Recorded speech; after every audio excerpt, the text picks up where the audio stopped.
nothing more than that. Then another one is your strain gauge. We people are going thoroughly for this particular strain gauge, but I will just specify you. V0 is nothing but Vs is the supply voltage multiplied by R2. R2 all the resistance has been specified: R3, R4, R2, R1. These are the resistance. But what they are? They are actually strain gauge. What is strain gauge? We will go thoroughly in strain gauge. But what happens? Strain gauge is having the property, when you people are applying some weight or a force or pressure you are exerting, its resistance gets changed. And we have seen that when we are using a Wheatstone bridge, we are utilizing a resistance in the path of the Wheatstone bridge. So any one of the resistance gets changed, its voltage will change or your bridge will become unbalanced. And the same concept has been used in the load cell, strain gauge type of load cell. So its resistance will change. Any one, any one arm you are mounting strain gauge, and that be okay. So over here, here, what is going to happen? What is going to happen?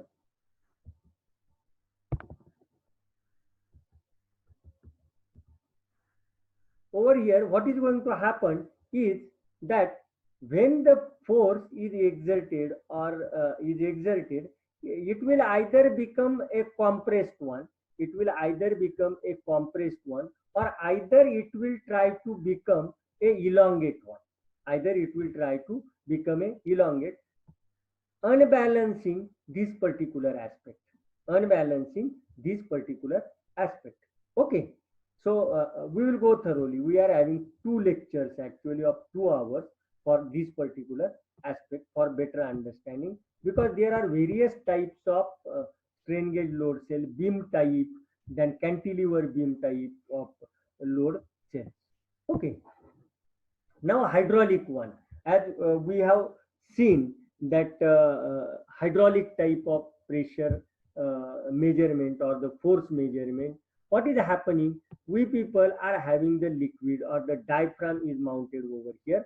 Here is the oil which is present, and on this one, this is nothing but the shaft we people will consider. The force is exerted from upward side. So diaphragm is having the property that it will try to bend down.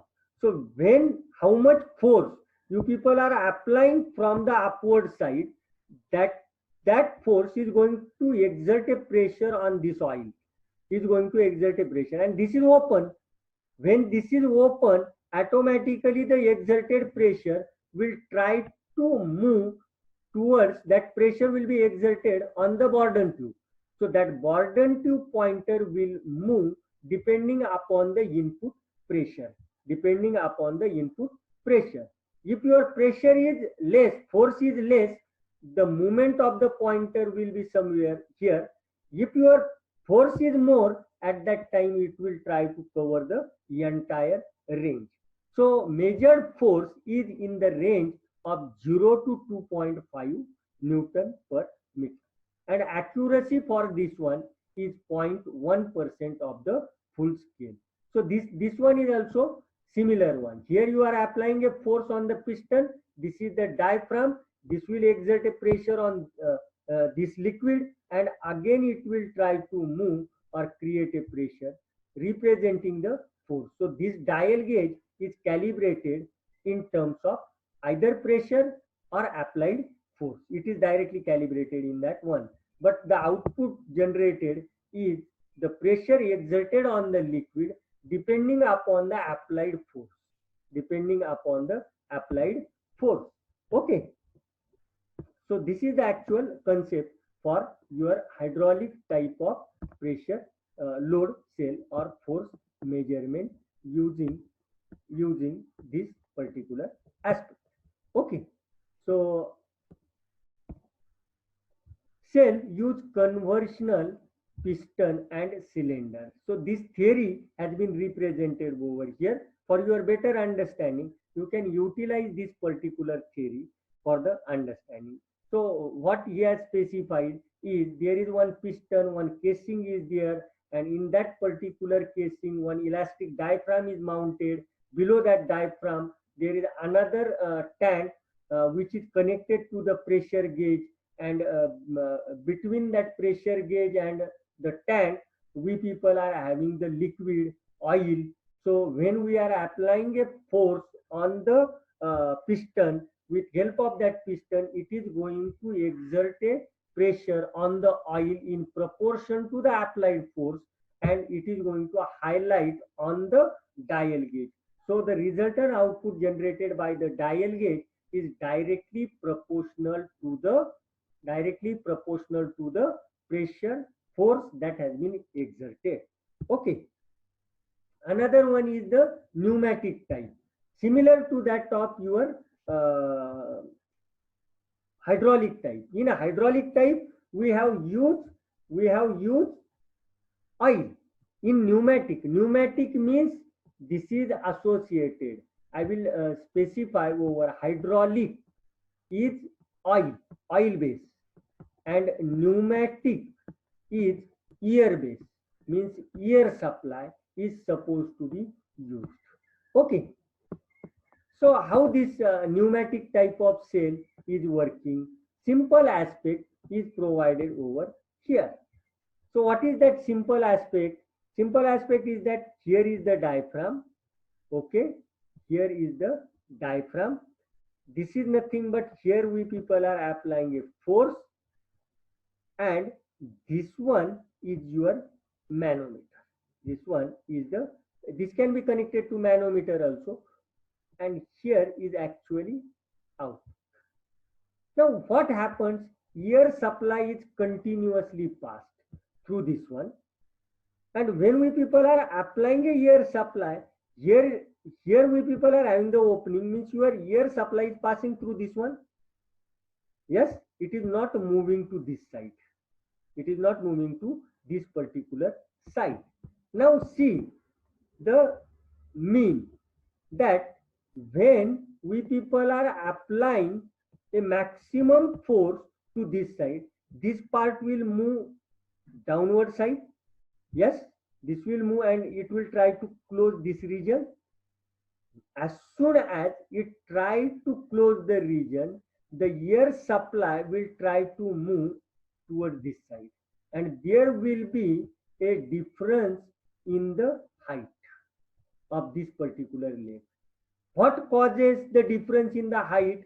Applied force at the top side has created the difference in the leg side. So here the pressure will increase and the length will increase. So you can incorporate the formula for the pressure measurement, that is delta P is equal to, if suppose this is my P1 and this is my P2, so differential pressure can be computed as P1 minus P2 or P2 minus P1 multiplied by delta H, or even you people can say, so this particular part is nothing but you can say delta H or a change in height, and here you are going to get the differential pressure that has been generated. Very simple concept and interesting one. Only you have to remember that at diaphragm is the elastic part, and when you are exerting a force on the diaphragm, this bead wall will try to move in the downward direction. So how much force you are applying, depending on that, the movement of the bead wall will take place. So whether it is supposed to exhaust to atmospheric pressure or whether it is supposed to provide it towards the manometer, it depends that how much force you have applied. If your force is more, then the maximum air supply will try to move towards the manometer. Okay, so measured force is in the range from 0 to 250 kilonewton. Okay, and accuracy is 0.5% of the full scale. So this is the concept. Then cantilever beam is similar to of your load cell, only here in cantilever beam, if you are applying force over here, and here I have mounted the strain gauges, again you have to use a this particular aspect, that is nothing but your Whiston bridge concept. Here we have applied the resistance, and strain gauges are nothing but the resistance. One or two fixed resistance we are using, and two strain gauges are mounted in the Whiston bridge. So here it is going to become unbalanced, and that unbalance is calibrated in terms of your force which has been applied on the cantilever beam. So this K can be determined as 3EI divided by L cube, or I is equal to B H cube divided by 12. This is the formula for your cantilever beam. K is the spring constant that I have told you, Newton per mm. E is Young's modulus, Newton per mm square. I is moment of inertia, mm raised to 4. L is the length of cantilever beam in mm. B is the width of the mm, that L I have represented over here, that is cross section has been given as by B multiplied by H. H is the thickness of cantilever beam. Okay. Then provision ring. So you can either apply a force from upward side, you can even apply force from this particular side. This will try to move in the upward direction, this will try to move in the downward direction. Here is the screw nut, internal bolt is there, but when you are applying a force from the downward side, this particular micro screw will get a movement, and that will try to generate the output in proportion to the applied force. So the deflection of probing ring can be measured by a LVDT. LVDT concept we people have gone through. So you can even connect your LVDT over somewhere here and easily measure. If suppose this is the core, this is the primary one, and here we people are having as a secondary transducer. So you people can have a output in terms of secondary measurement. Okay, so here you people can measure. It is connected in series opposition. So movement of the core you people are going to get, and that is calibrated in terms of your force measurement.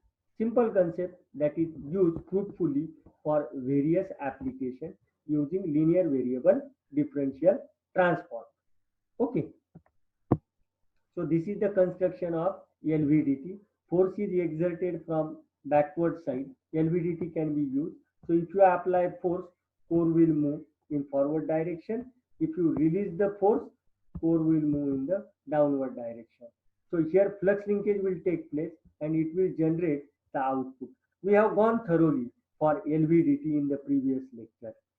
If then and then also for displacement also we have seen. Actually applying a force causes a displacement, leading in resultant output of flux linkage between primary and secondary, generating the output E0. Generating the output E0. Okay, so these are the concepts that we people were interested to see, and then now we people will go thoroughly for strain gauge measurement, that is cantilever, and torque measurement, how that torque measurement is carried out. So these are the equations that can provide for, and these equations are for your linear variable differential transformer depending upon the flux linkage. Okay, so merits and demerits of this particular one. Its linearity has been specified as 0.05% for commercial LVDT. It's having a high sensitivity of 40 volts per mm, high voltage output, less friction because it operates on the inductive principle, low hysteresis, repeatability is excellent, low power consumption, light in weight, easy in alignment, but there are some limitations also.